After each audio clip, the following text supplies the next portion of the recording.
আজকে ডালা ভর্তি সবজি নিয়ে রান্নাঘরে চলে এসেছি। রান্নার জন্য সমস্ত উপকরণ গুছিয়ে নিয়েছি।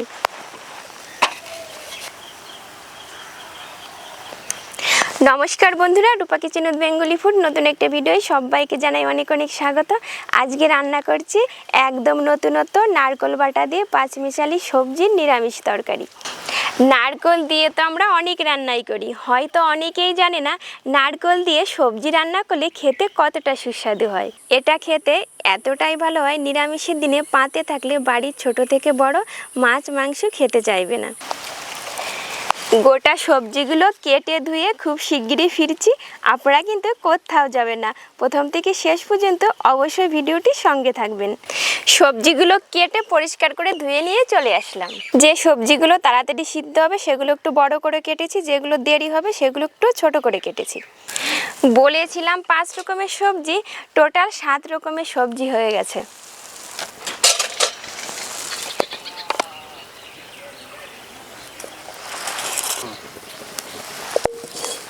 দুটো শুকনো লঙ্কা, 2 টুকরো দারুচিনি, এলাচ হাফ চামচ করে গোটা ধনে জিরে মৌরি শুকনো খোলায় ভেজে নেব। এই মশলাটা রান্নায় পড়লে স্বাদ যেন কয়েক গুণ বেড়ে যায়। ভাজা মশলার সুন্দর মিষ্টি গন্ধ ছেড়ে দিয়েছে, এবার নামিয়ে নেব।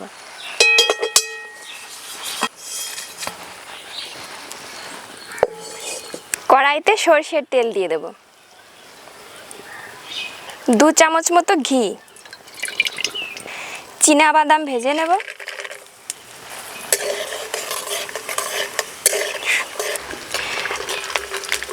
বাদামের কালার চেঞ্জ হয়ে গেছে, এবার তুলে নেব। এবার আলু দিয়ে দেব।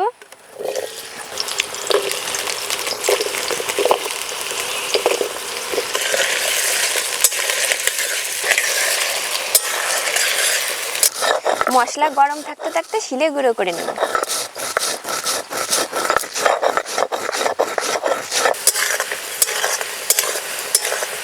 আলুই হালকা কালার চলে এসেছে, এবার পটল দিয়ে দেব।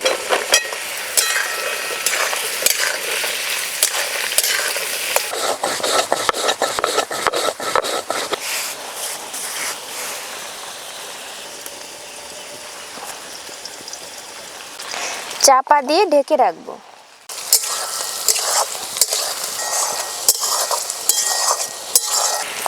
পটল দিয়ে একটু ভেজে নিলাম, এবার পেঁপে দিয়ে দেব।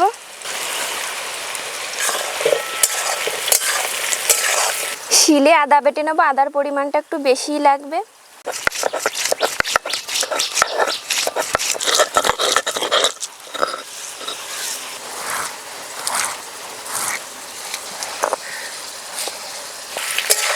পেঁপেগুলো একটু ভাজা ভাজা হয়ে গেছে,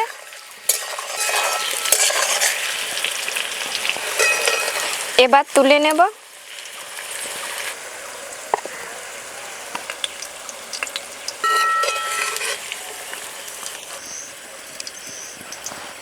এই তেলে বেগুন ভেজে নেব।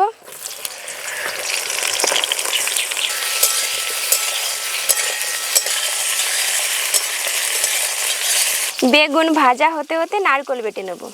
এখানে হাফ মালা নারকেল নিয়েছি, ছোট ছোট করে কেটে নিয়েছি।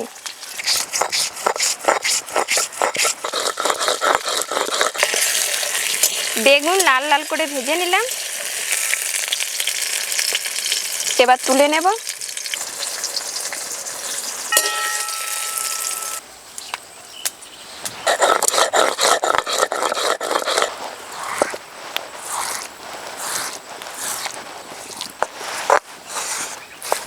কড়াইতে আরও একটু সরষের তেল দিয়ে দেবো। ফোড়নে শুকনো লঙ্কা, তেজপাতা,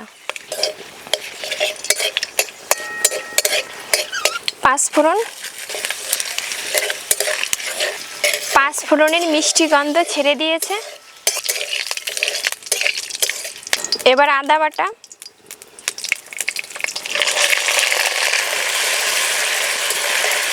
আদার কাঁচা গন্ধ চলে গেছে, এবার নারকেল বাটা দিয়ে দেবো।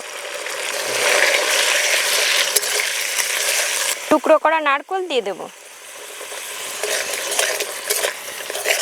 নারকেল বাটা দিয়ে একটু নাড়াচাড়া করে ভেজে নিতে হবে।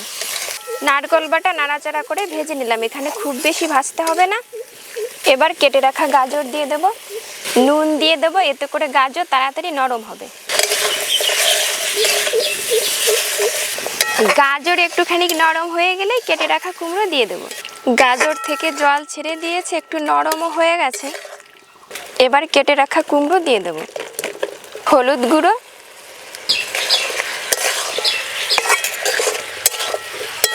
আলু, পটল, পেঁপে, বেগুন ভাজার সময় তো 70% সিদ্ধ হয়ে গেছে। কুমড়ো গাজর ভাজতে ভাজতে 70% সিদ্ধ করে নেব। ভাজতে ভাজতে কুমড়ো গাজর অনেকটাই নরম হয়ে গেছে।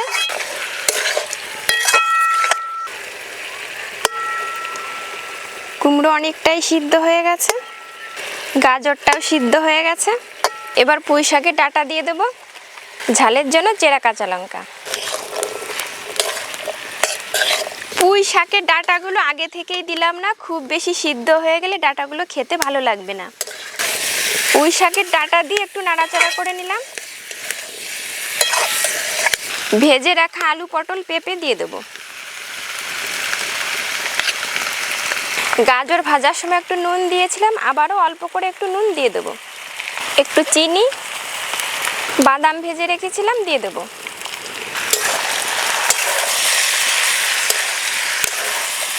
সবজিগুলো ভাজতে ভাজতেই প্রায় রান্না হয়ে গেছে। এভাবে সবজি ভেজে নিলে খেতে বেশি সুস্বাদু হয়। এবার অল্প করে একটু জল দেব। এখানে তো সব সবজি প্রায় 80% সিদ্ধ হয়ে গেছে, খুব বেশি জল দিতে হবে না।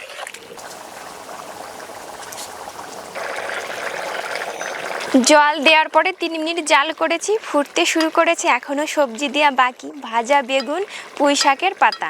এবার ভেজে রাখা বেগুন দিয়ে দেব। এবার পুঁই শাকের পাতাগুলো দিয়ে দেব।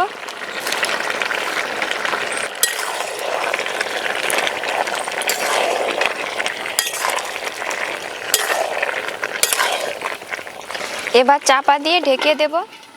এই নিরামিষ তরকারিটা এভাবেই রান্না করতে হবে। সবজিগুলো সুন্দরভাবে সিদ্ধ হয়ে যাবে, গোটা গোটাও থাকবে, আবার ঘেটে যাবে না, তবেই খেতে সুস্বাদু হবে। ঢাকা দিয়ে 4 মিনিট রেখেছিলাম।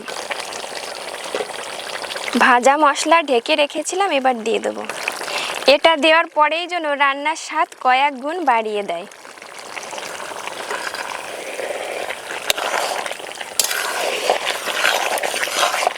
সব শেষে একটুখানি ঘিয়ের ফ্লেভারটা থাকলে খেতে ভালো লাগবে। নারকেল বাটা দিয়ে নিরামিষ তরকারি দেখতে কতটা সুন্দর হয়েছে, খেতেও দুর্দান্ত হয়। ভাজা মশলা দেওয়ার পর একটুও জাল করিনি, এবার নামিয়ে নেব।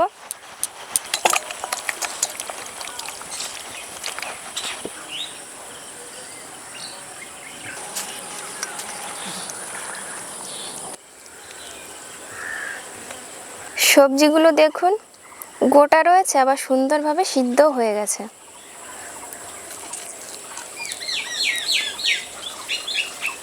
আর এই যে পুঁই শাকের ডাঁটা দেখে মনে হচ্ছে সবুজ, কাঁচা রয়েছে, তবে একদম সিদ্ধ হয়ে গেছে।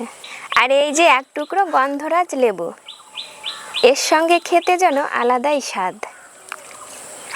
এভাবে রান্না করে খিচুড়ি ভোগেও রাখতে পারেন।